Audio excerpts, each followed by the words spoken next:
Hey y'all, buckle up, because what happened this weekend has been absolutely wild.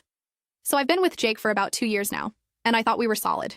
You know how it is. We had our Netflix nights, Sunday brunches at Denny's, the whole 9 yards. We even talked about getting a place together next year. Last Friday night, we hit up my friend Sarah's birthday party in her apartment over in Brooklyn. Nothing fancy, just a chill gathering with about 30 people, some craft beer, and those Costco party platters. I was wearing my favorite little black dress from Target, feeling cute, you know? Everything started normal. Jake and I were vibing, playing beer pong with some friends. He was being his usual self, cracking jokes, arm around my waist, typical boyfriend stuff. But then this girl shows up. Let's call her Madison because she totally looks like a Madison. Blonde highlights, Michael Kors bag, the works. I didn't think much of it at first. Madison apparently works at Jake's office or something. He introduced us briefly, and I was like, okay, cool, nice to meet you. But then I noticed how she kept touching his arm when she laughed, how she'd lean in way too close when talking to him. Red flags started popping up like crazy. I tried to brush it off because I'm not usually the jealous type. I excused myself to go chat with Sarah and grab another White Claw. When I came back, Jake and Madison were nowhere to be found. I figured maybe they went out for a smoke or something. Jake occasionally bummed cigarettes at parties. After about 15 minutes, I started getting worried. I checked the balcony, the kitchen, even knocked on the bathroom door. Nothing. Then I heard it. Jake's laugh coming from Sarah's bedroom. The door was slightly open, and what I saw made my blood boil. They were sitting on the bed, way too close, and Madison had her hand on his thigh. They were both giggling like teenagers. When I pushed the door open, they didn't even have the decency to look guilty. Jake just glanced up at me with this annoyed expression. "What's your problem?" he asked, like I was the one being unreasonable. I tried to keep my cool. "Can we talk outside?" But Jake just rolled his eyes. "God, you're so dramatic. We're just talking." Madison smirked at me, and I swear I wanted to wipe that look off her face. But instead, I took a deep breath and said, "Jake, I think we should go home." That's when he said it. In front of Madison, in front of the people who had started. Gathering by the door, he goes, "Why would I want to go home with you? You're acting like trash right now." My jaw dropped. 2 years together. And he calls me trash? In front of everyone? I didn't cry. I didn't scream. I just looked him dead in the eye and said, "You know what? You're right. I am trash for wasting 2 years on someone like you." I turned around and walked out. Sarah tried to follow me, but I told her I needed to be alone. I called an Uber and went straight home. The whole ride, I kept replaying what happened, wondering if I'd overreacted. But no, calling me trash in front of everyone, that's a line you don't cross. As soon as I got home, I went into full boss mode. First thing I did was text my landlord, Mike. Thank God he's cool. I explained the situation, and he said he'd swing by first thing in the morning to change the locks. Jake's name wasn't on the lease anyway, so legally I was in the, clear. Then I went through the apartment like a woman on a mission. I grabbed all of Jake's stuff, his Xbox, his clothes, his stupid protein powder collection, and threw everything into garbage bags. I wasn't gentle about it either. His precious Jordan sneakers, tossed. That vintage Yankees jersey he loved, crumpled up like yesterday's newspaper. By 3 a.m., I had 6 garbage bags full of his crap sitting by the door. I blocked his number, unfriended him on Facebook, unfollowed on Instagram, the whole digital cleanse. My best friend Mia came over with a bottle of wine and helped me purge any remaining traces of him from my social media. The next morning, Mike showed up at 8 a.m. sharp with his toolbox. Bless that man. He had my locks changed in under an hour. I gave him a $50 tip and a Starbucks gift card for being so awesome. Around 10 a.m., the texts started rolling in. Jake must have realized I'd blocked him because messages started coming from his friends' phones. "Baby, please let me explain. You're overreacting." I didn't mean what I said. Madison means nothing to me. Ha. Madison means nothing? Then why'd you choose her over me, you absolute walnut? I ignored everything and dragged his bags out to the curb. I posted on our building's Facebook group. Free men's clothes and electronics by the south entrance. First come, first served. Within an hour, everything was gone. Some college kids scored a free Xbox, and I felt like Oprah giving away prizes.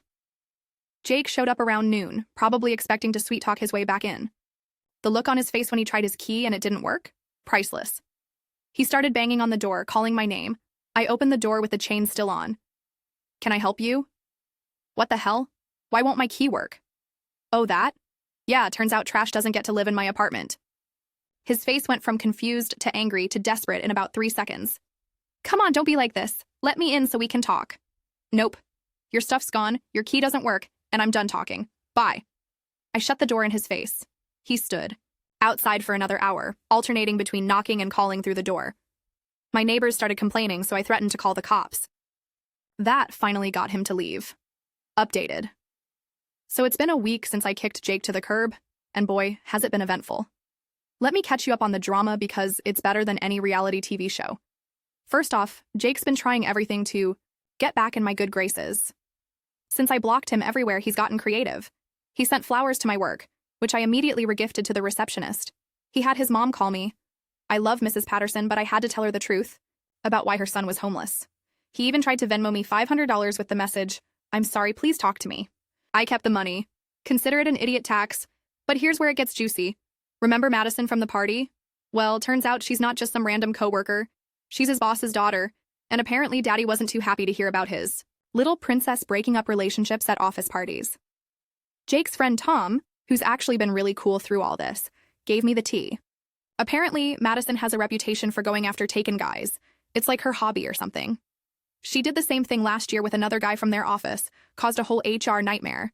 So Monday morning, Jake walks into work expecting everything to be normal. But surprise. He gets called into a meeting with HR. They didn't fire him, but he got written up for inappropriate conduct at a company-affiliated social event. Madison got one too, but Daddy's money probably softened that blow. Meanwhile, I've been living my best life. My girlfriends threw me an impromptu freedom party on Wednesday. We went to that new rooftop bar in Manhattan, danced until 2 a.m., and I may or may not have gotten a few numbers. Not ready to date yet, but it's nice to know I've still got it. The best part? I found out through the neighborhood gossip network, shout out to Mrs. Chen from 4B, that Jake's been couch surfing since I kicked him out. First night he stayed with Tom, but Tom's girlfriend wasn't having it after hearing the full story. Then he tried his brother's place, but that lasted exactly one night because his brother's wife thinks he's trash now too. Her words, not mine. Bye. Thursday, I kid you not, someone saw him sleeping on a bench in Washington Square Park. He had a duffel bag as a pillow and everything. Part of me felt bad for like half a second, but then I remembered him calling me trash in front of everyone, and that feeling went away real quick. Friday afternoon, he showed up at my work. Security wouldn't let him in, God bless corporate buildings. So he stood outside with a sign that said, "I'm sorry, Jessica." My coworkers were dying laughing, taking pictures and everything. My boss, Karen, came by my desk and was like, "Is that your ex with the homeless person sign?" Even she thought it was pathetic. But wait, it gets better. Remember those Jordan sneakers I threw out? Turns out they were some limited edition joint that's worth like $800 now. Jake texted Tom freaking out about them, and Tom forwarded me the Hawaii messages. I told Tom they're probably being worn by some lucky NYU student right now. The meltdown Jake had over those shoes was epic. Saturday night, I'm at Trader Joe's getting my weekly groceries when I run into Madison. She's in the cereal aisle and we make eye contact. I'm expecting her to say something nasty, but instead she goes, "I'm sorry about what happened. I didn't know he had a girlfriend." I call BS on that because literally everyone at the party knew we were together, but whatever. I just said, "Yeah, well, you did me a favor, saved me from wasting more time on trash." She looked uncomfortable and mumbled something about Jake texting her nonstop since the party.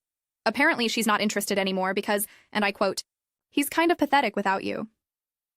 Even the homewrecker thinks he's lame now. The universe must have been on my side because as I'm leaving Trader Joe's, I see Jake at the Starbucks across the street. He looks rough, unshaven, wrinkled clothes, probably hasn't showered in days. He's on his laptop, probably using their Wi-Fi to apartment hunt on Craigslist. Our eyes meet through the window, and for a second, I think he's going to come out. But he just looks down at his coffee. That's when I realized he knows he messed up big time, and there's no coming back from this. Updated. All right, so we're at the 2-week mark now, and the drama just keeps escalating. Grab your popcorn because this update is absolutely bonkers. So remember how Jake was basically homeless and sleeping on park benches? Well, he finally found a place, a studio apartment in Jersey City. Yeah, Jersey. From our nice spot in Brooklyn to Jersey City. That's what we call a downgrade, folks. But here's the thing. The man had the audacity to text me from his friend's phone asking if he could have his TV back. First of all, we bought that Samsung 65-inch together, but I paid for most of it.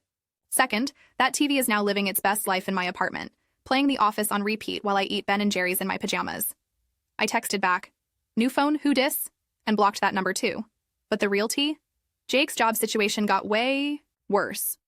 After that HR write-up, his boss, Madison's dad, has been making his life hell. No more work from home days, no more flexible hours.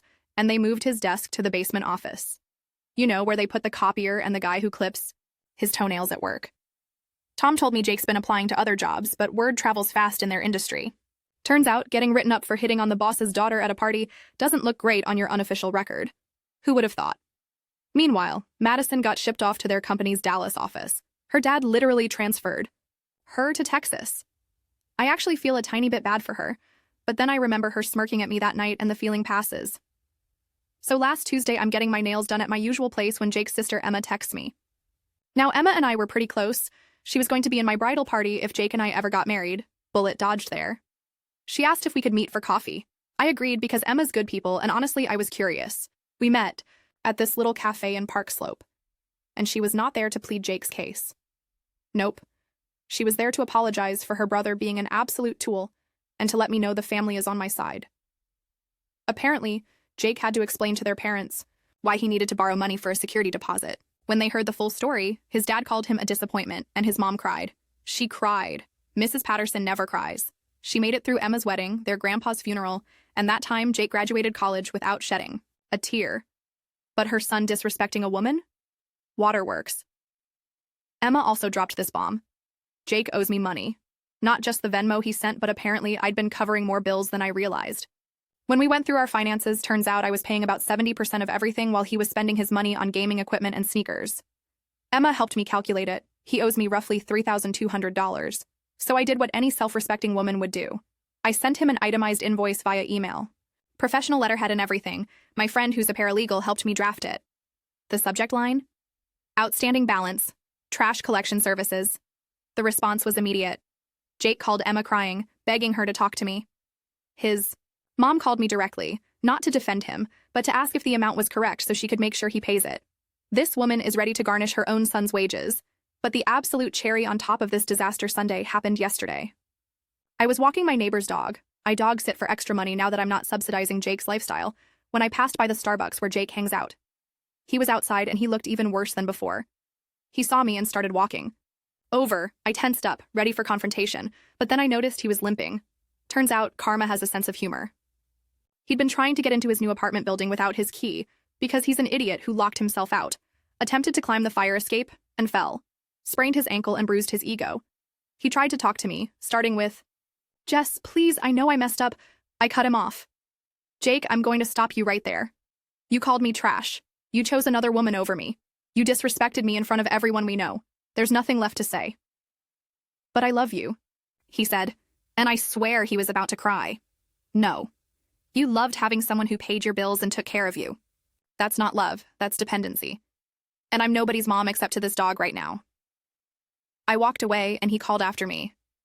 "So that's it? 2 years, and you're just done?" I turned around and said, "You ended it the moment you called me trash. I just took out the garbage." Final update. It's been exactly 1 month since that party, and I need to give y'all the final update because the closure is actually beautiful.